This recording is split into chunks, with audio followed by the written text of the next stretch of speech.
మన శారీరక పరిశుభ్రత కూడా చాలా ముఖ్యమండి.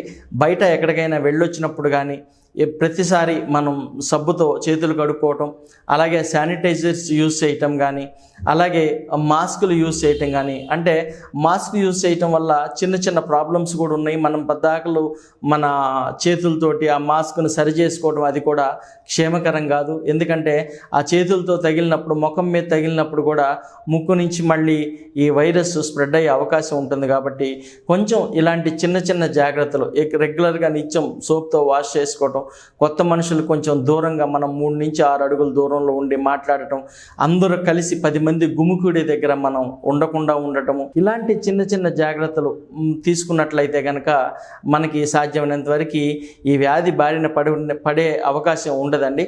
ఈ జాగ్రత్తలన్నీ తీసుకుంటూ ఏదైనా వైద్య సహాయం అవసరమైనప్పుడు సహజంగా మీరు దగ్గరలో ఉన్న ఏ వైద్యునైనా సంప్రదించవచ్చండి. నమస్కారం అండి.